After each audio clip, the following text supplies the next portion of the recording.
Hello दोस्तों, स्वागत है आप सबका एक बार फिर प्रयागी बीएससीएन पे। तो जैसा कि आपको पता है, हमने स्टार्ट की है real analysis BSc part 1 mathematics university of Allahabad के सिलेबस से। और पिछले वीडियो में जहां तक हम पढ़ चुके थे वहीं से कंटिन्यू करेंगे। और अब हम जानेंगे कि आखिर स्टेटमेंट कितने टाइप का होता है और क्या होता है कंजंक्शन, क्या होता है डिसजंक्शन, लॉजिकल कनेक्टिव्स किस चीज़ को कहते हैं, वो सब इस वीडियो में हम जानने का प्रयास करेंगे। और मुझे पूरी उम्मीद है कि आपको पूरा समझ में भी आएगा, एक एक चीज़, एक एक टॉपिक। तो चलिए शुरू करते हैं बिना टाइम को वेस्ट किए। Just a second. तो देखिए, टाइप ऑफ प्रपोजिशन, पहला है आपका एटॉमिक प्रपोजिशन और दूसरा है आपका कंपाउंड प्रपोजिशन। प्रपोजिशन कंफ्यूज मत होइएगा, प्रपोजिशन और स्टेटमेंट दोनों सेम होते हैं। और एटॉमिक प्रपोजिशन वो होता है जिसे हम फर्दर डिवाइड ना कर सकें, यानी कि जो स्टेटमेंट लिखा हुआ रहेगा, जो सेंटेंस लिखा हुआ रहेगा वही रहेगा। India's capital is new Delhi पहला लिखा है और दूसरा लिखा है 2 × 3 = 5। इसमें से दोनों ही आपको पते होने चाहिए, जैसा मैंने पिछले वीडियो में बताया था कि दोनों ही यहाँ पे स्टेटमेंट हैं। एक स्टेटमेंट ट्रू है और एक जो है वो फॉल्स है, लेकिन हैं स्टेटमेंट दोनों। 2 × 3 = 6 होता है, आपको पता है, इसमें कुछ बताना नहीं है। और कंपाउंड प्रपोजिशन क्या है? कंपाउंड प्रपोजिशन वो होता है जब हम दो या दो से अधिक एटॉमिक प्रपोजिशन को कंबाइन करते हैं तो हम कंपाउंड प्रपोजिशन को पाते हैं। और इसको ऑब्टेन करने के लिए हम कनेक्टिव्स का यूज करते हैं। क्या होता है कनेक्टिव्स? बस थोड़ी देर वेट करिए, अभी कनेक्टिव्स भी आपको मैं बताता हूँ। Compound proposition are also called as propositional function. Compound proposition को हम प्रपोजिशनल फंक्शन भी कहते हैं। एक बार फिर मैं क्लियर करना चाहता हूँ, प्रपोजिशन और स्टेटमेंट दोनों सेम है, चाहे आप एटॉमिक स्टेटमेंट कहें या एटॉमिक प्रपोजिशन कहें, वो दोनों सिमिलर चीज़ है। अगर आपको डाउट है तो आप पिछले वीडियो में जाइए और आप देखिए, वहाँ पे एटॉमिक प्रपोजिशन और स्टेटमेंट करके लिखा था। तो अब आगे बढ़ते हैं, एग्जाम्पल्स देखते हैं कंपाउंड प्रपोजिशन का कि कंपाउंड प्रपोजिशन क्या होता है। Compound preposition, just a second.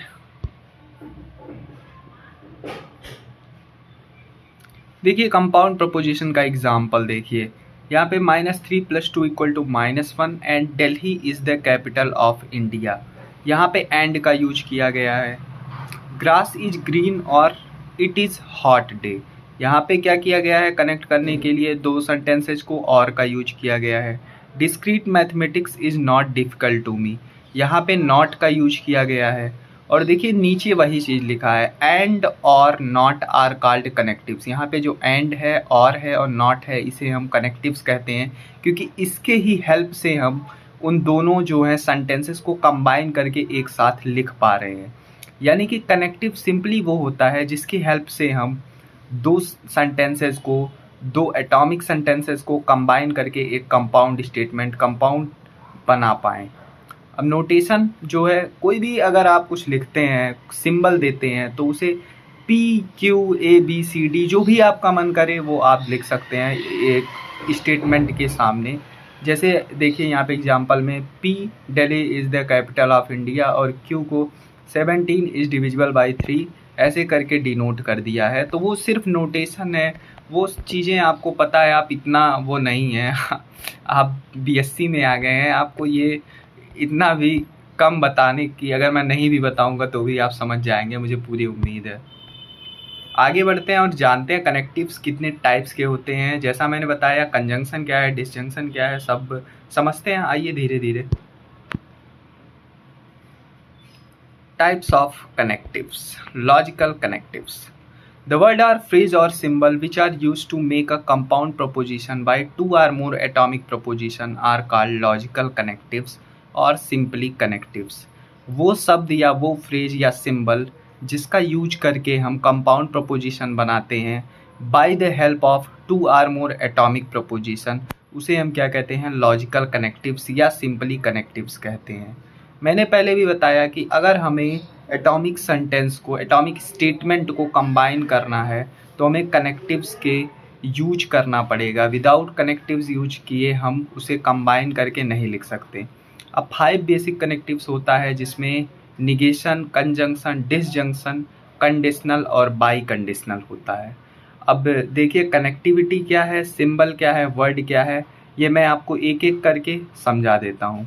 Negation symbol जो है वो आप देख सकते हैं। निगेशन के लिए हम नॉट वर्ड का यूज करते हैं। डिसजंक्शन के लिए वी का यूज करते हैं सिंबॉलिक, और वर्ड जो है वो और होगा। कंजंक्शन के लिए ए यहाँ पे लिखा हुआ है, लेकिन अगर आप NN भट्टाचार्य की बुक में देखेंगे तो वैसे ए नहीं बनाया, ये बीच में ए वाला जो लाइन है डैश वाला वो रिमूव है, और वर्ड जो है वो एंड रहेगा। कंडीशनल वन साइडेड एरो, और word if and then. Biconditional double side में एरो, और इफ़ एंड ओनली इफ़। तो ये होते हैं आपके 5 लॉजिकल कनेक्टिव्स, और AU के सिलेबस में भी यही हैं, और मैक्सिमम अगर आप यूनिवर्सिटीज़ के सिलेबस में देखेंगे तो यही 5 ही कनेक्टिव्स को हम पढ़ते हैं, और यही इम्पॉर्टेंट भी है, यही मेन है। इससे ज़्यादा पढ़ने की कुछ ज़रूरत नहीं है, और शायद as far as I know कि इससे ज़्यादा कनेक्टिव्स होते भी नहीं हैं। मुझे उतनी जानकारी नहीं है, लेकिन ये मैं बता रहा हूँ कि 5 मैंने पढ़े हैं तो मैं 5 आपको बता रहा हूँ। आगे बढ़ते हैं और जानते हैं कि क्या है टाइप्स ऑफ कनेक्टिव्स, और क्या होता है निगेशन, क्या होता है कंजंक्शन। कंजंक्शन तक ही आज चलेंगे, निगेशन और कंजंक्शन को पढ़ेंगे, और अगले वीडियो में उसके आगे कंटिन्यू करेंगे। धीरे धीरे पढ़ें, थोड़ा पढ़ें, लेकिन अच्छे से पढ़ें, ताकि जो भी आपको आए वो आपको पूरा अच्छे से आए। बात ये है ना कि अभी आप लोग सोच रहे होंगे कि ये तो थ्योरी चल रही है। देखिए यही थ्योरी आप कनेक्ट करेंगे ना, आगे जब आपको ट्रुथ टेबल मिलेगा, उसी ट्रुथ टेबल को अगर आप याद कर लेंगे तो लॉजिक मैथमेटिक्स के क्वेश्चन आपको हलवा लगेंगे। आपको ऐसा लगेगा कि ये कुछ होता ही नहीं है, ये तो मैं अपने आप कर लूँगा, कोई अगर ना भी पढ़ाए बस एक बार देख लूँ तो भी मैं कर लूँगा। तो ये है लॉजिक मैथमेटिक्स। तो इस वजह से अगर आप एक एक पॉइंट अच्छे से पढ़ेंगे तो आपके लिए प्रॉब्लम नहीं होगा किसी भी चीज़ में। चलिए देखते हैं निगेशन क्या होता है। तो सिंपली मैं दिखाने से पहले बताना चाहता हूँ, कोई भी अगर स्टेटमेंट लिखा है उसके हम नॉट लगा दें तो वो उसका निगेशन हो जाता है। जैसे Ram is a good boy, तो Ram is a not good boy अगर मैंने लिख दिया तो वो क्या हो गया, उस सेंटेंस का, उस स्टेटमेंट का निगेशन हो गया। देखिए the negation of statement is generally found by writing the word not at a proper place in the statement, और by prefixing the statement with the phrase, जो भी सिंबल है, it is not case that, और यहाँ पे लिख देते हैं it is not the case that negation के लिए।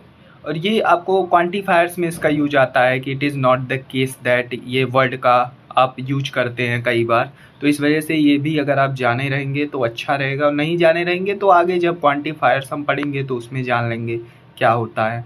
और ट्रुथ टेबल देखिए, P का माइनस P कह सकते हैं या निगेशन ऑफ P कह सकते हैं। F अगर कोई स्टेटमेंट है फॉल्स है तो उसका निगेशन ऑफ P क्या हो जाएगा, T हो जाएगा, एंड वाइस वर्सा भी उसका हो जाएगा। तो ये होता है आपका निगेशन। इसमें आई होप आपको कोई प्रॉब्लम नहीं होगी। निगेशन बहुत ईजी है, कोई भी अगर वो लिखा है उसका इनवर्स कह सकते हैं, वो होता है उसका निगेशन, उल्टा उस चीज़ का, उस कथन का उल्टा जो भी लिखा जाएगा उसे हम उसका निगेशन कहेंगे। कंजंक्शन समझते हैं, कंजंक्शन क्या होता है। अब देखिए कंजंक्शन क्या है। If P and Q are any two proposition then P and Q symbolically written as P conjunction Q।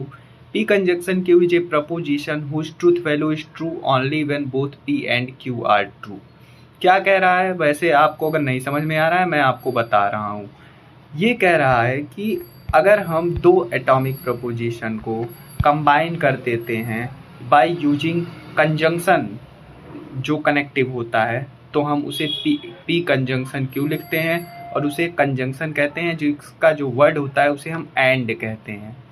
और ये कब इसका ट्रू होता है, दोनों अगर P कंजंक्शन Q की बात करें, अगर बोथ वैल्यू ट्रू है, P भी ट्रू है Q भी ट्रू है तो ट्रू होगा, अदरवाइज ये फॉल्स होगा। मैं आपको बताता हूँ ट्रिक याद करने की। देखिए कंजंक्शन अगर आपको याद करना है, सिंपली याद करिए true true true and either cases false, true true true either cases false, ये होता है कंजंक्शन। देखिए अब आप खुद देखिए ट्रुथ टेबल कंजंक्शन का, बहुत ईजी है, सिंपली आप समझ सकते हैं। P है, Q है और है P कंजंक्शन Q, जिसे हम P एंड Q पढ़ते हैं। तो P अगर फॉल्स है, Q फॉल्स है, तो P कंजंक्शन Q भी फॉल्स है। P अगर फॉल्स है, Q अगर ट्रू है, तो P कंजंक्शन Q फॉल्स है। अगर P ट्रू है, Q फॉल्स है, तो P कंजंक्शन Q भी फॉल्स है। और अगर P ट्रू है, Q ट्रू है, तो P कंजंक्शन Q भी ट्रू है। अब बहुत से लोग इसे, बहुत से टीचर्स जनरली आपको यहाँ पे मल्टीप्लिकेशन वाला ट्रिक बताएंगे कि मान लो एक को 1 ले लो, एक को 0 ले लो। अगर F को 0 लोगे, Q को 0 लोगे तो 0 इंटू 0 0 आएगा। अगर F को 0 है, T को 1 ले रहे हो तो 1 इंटू 0 0 आएगा। बट ये ऐसे आप भूल सकते हैं। आप सिंपली कंजंक्शन को याद रखिए, true true true and either cases false. ये होता है आपका कंजंक्शन, जो कि इसमें जो जिस ऑर्डर से मैं पढ़ा रहा हूँ उसके हिसाब से हमारा दूसरा कनेक्टिव्स है। इसके बाद डिसजंक्शन आएगा, कंडीशनल आएगा और बाई कंडीशनल आएगा। एक चीज़ मैं क्लियर कर दूं, अभी भले आपको ये लग रहा है कि एक लॉजिक मिल रहा है आपको कोई भी कंजंक्शन या डिसजंक्शन में, पर आगे जब आप कंडीशनल बाई कंडीशनल स्टेटमेंट पढ़ेंगे तो आपको वो लॉजिक नहीं मिलेगा। आपको सिंपली समझना पड़ेगा ट्रुथ टेबल को और उसे क्वेश्चंस में अप्लाई करना पड़ेगा। बहुत ईजिली हो जाएगा, बस थोड़ा सा अगर आप ध्यान देंगे तो आपका क्वेश्चन एकदम आराम से सब होते जाएगा। लेकिन तब होगा जब आप उस ट्रुथ टेबल को अच्छे से पढ़ेंगे, अच्छे से समझेंगे, एक एक चीज़, एक एक पॉइंट। और इस वीडियो में यहीं तक रखेंगे। अगले वीडियो में मैं रिमेनिंग तीनों कनेक्टिव्स को ख़त्म करूंगा और आगे बढ़ूंगा। क्वेश्चन के लिए आप परेशान मत होइए, क्वेश्चन मैं आपको प्रीवियस ईयर क्वेश्चन भी कराऊंगा और एक्स्ट्रा जो भी क्वेश्चन है वो भी मैं कराने की कोशिश करूंगा। क्वेश्चंस का देखिए प्रॉब्लम क्या है मेरे लिए, ये दीवार है, ये वाइट बोर्ड नहीं है। जो अगर आपको लग रहा है ये वाइट बोर्ड है, नहीं, मेरे पास ट्राइपॉड भी नहीं है कि मैं उस पर रख के आपको एक बोर्ड के सामने क्वेश्चन कराते चले जाऊं। मैं कोशिश करूंगा, पूरी कोशिश करूंगा, मेरे पास जो भी है स्टडी टेबल है या जो भी है, मैं उस पर आपको लिख के क्वेश्चन करा दूंगा। आपके लिए कोई प्रॉब्लम नहीं आएगी, ये मेरी गारंटी है। और आपको अगर खुद क्वेश्चन करना होगा, आप मेरे पे चाहे आप यहाँ पे कमेंट में कर दीजिएगा या मैं आपको नंबर दे दूंगा, आप मुझे व्हाट्सएप करेंगे तो मैं आपको क्वेश्चंस भेज दूंगा। प्रीवियस ईयर के भी, प्रीवियस ईयर पेपर्स कैसे आए हैं वो भी मैं भेज दूंगा। लेकिन अब क्योंकि आपका जो पढ़ाई होगा वो एनईपी के तहत होगा तो थोड़ा सा पैटर्न चेंज होगा। लेकिन देखिए, पैटर्न चेंज होने से क्वेश्चंस नहीं चेंज हो जाएंगे। जो क्वेश्चंस आया हुआ है पेपर में वो वैसे ही आएगा, बस थोड़ा सा उसमें कुछ चेंज कर देंगे। हो सकता है मार्किंग सिस्टम में थोड़ा डिफरेंस कर दें, पर क्वेश्चन तो वही रहेगा ना मेरे भाई। तो आपको परेशान नहीं होना है, हर चीज़ धीरे धीरे सीखेंगे। और मेरा वादा है रियल एनालिसिस आपको मैं अच्छे से पढ़ाऊँगा और मैं पूरी कोशिश करूँगा कि अगर आप पढ़ रहे हैं मेरे से ना, तो आप रियल एनालिसिस में जितना मुझे आता है एटलीस्ट मैं उतना तो आपको पूरा बता पाऊँ। और जो चीज़ मुझे नहीं आता है मैं उसे पढ़ के, अगर आपको पढ़ के बताना पड़ा कहीं से, चाहे बुक से, यूट्यूब से, कहीं से भी, तो मैं वो भी आपको बताऊँगा। मैं आपको अपना बेस्ट देने की कोशिश करूँगा। हम लोगों के लिए ये चीज़ें नहीं थी, यूट्यूब पे उतने कंटेंट मिल नहीं रहे थे अच्छे से। खासकर नई यूनिवर्सिटी में आप आते हैं, हर यूनिवर्सिटी का पैटर्न अलग होता है। अभी आपके लिए वो थोड़ा सा फ्लेक्सिबल इसलिए है क्योंकि पैटर्न चेंज हो गया है। हम लोगों के लिए पैटर्न वो पुराना वाला था और लोड बहुत ज़्यादा था सिलेबस का, छुट्टियाँ इतनी ज़्यादा थी हम लोगों में। और फिर